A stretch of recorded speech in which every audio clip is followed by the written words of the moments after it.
ಭಾರತದ ಪವಿತ್ರ ಪುಣ್ಯ ಕ್ಷೇತ್ರಗಳಲ್ಲೊಂದಾಗಿರುವಂತಹ ಪ್ರಯಾಗ್ ನಗರದಲ್ಲಿ 144 ವರ್ಷಗಳಾದ ನಂತರ ಮಹಾಕುಂಭ ಮೇಳ ನಡೀತಾ ಇದೆ. ಈ ಮಹಾಕುಂಭ ಮೇಳಕ್ಕೆ ದೇಶದ ಮೂಲೆ ಮೂಲೆಗಳಿಂದ ಸಾಕಷ್ಟು ಸಂಖ್ಯೆಯಲ್ಲಿ ಜನ ಹರಿದು ಬರ್ತಾ ಇದ್ದಾರೆ. ಅಷ್ಟೇ ವಿದೇಶಗಳಿಂದಲೂ ಕೂಡ ಜನ ಹರಿದು ಬರ್ತಾ ಇದ್ದಾರೆ. ಆದ್ರೂ ಕೂಡ ಇಲ್ಲೊಂದು ಶಾಂತಿಮಯ ವಾತಾವರಣವಿದೆ. ಎಷ್ಟೇ ಜನಸಂಖ್ಯೆ ಬಂದಿದ್ರು ಕೂಡ ಇಲ್ಲಿ ಒಂದು ವ್ಯವಸ್ಥಿತವಾದ ವ್ಯವಸ್ಥೆ ಇರುವುದರಿಂದ ಎಲ್ಲಿ ಎಲ್ಲರೂ ಕೂಡ ಭಾಗವಹಿಸಲಿಕ್ಕೆ ಸಾಧ್ಯವಾಗುವಂತ ಸಾಧ್ಯತೆಗಳನ್ನು ನಾವೆಲ್ಲ ನೋಡ್ತಾ ಇದ್ದೇವೆ.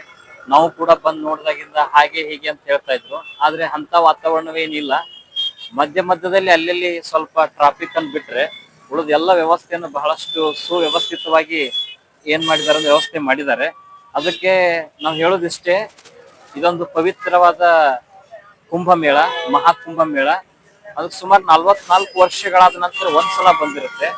ಅದಂತ ಒಂದು ಸುಸಮಯ ನಮ್ಮೆಲ್ಲರಿಗೂ ಬಂದಿರೋದ್ರಿಂದ ನಾವು ಸಾಧ್ಯವಾದಷ್ಟು ಎಲ್ಲರೂ ಬಂದು ಈ ಕುಂಭ ಮಹಾಮೇಳದಲ್ಲಿ ಭಾರತೀಯರಾದ ನಾವೆಲ್ಲರೂ ಕೂಡ ಜೀವನದಲ್ಲಿ ಒಮ್ಮೆ ಆದ್ರೂ ಕೂಡ ಇಂತಹ ಒಂದು ಕುಂಭ ಮೇಳದಲ್ಲಿ ಭಾಗವಹಿಸಬೇಕು ಅಂತ ನಮ್ಮ ಎಲ್ಲ ಪೂರ್ವಜರು ಹೇಳ್ಕೊಂಡು ಬಂದಿರೋದ್ರಿಂದ ಎಲ್ಲರೂ ಸಾಧ್ಯವಾದಷ್ಟು ಮಟ್ಟಿಗೆ ಸ್ವಲ್ಪ ಸಮಯವನ್ನು ತೆಗೆದಿಟ್ಟು ಈ ಮಹಾಕುಂಭ ಮೇಳದಲ್ಲಿ ಭಾಗವಹಿಸೋಣ.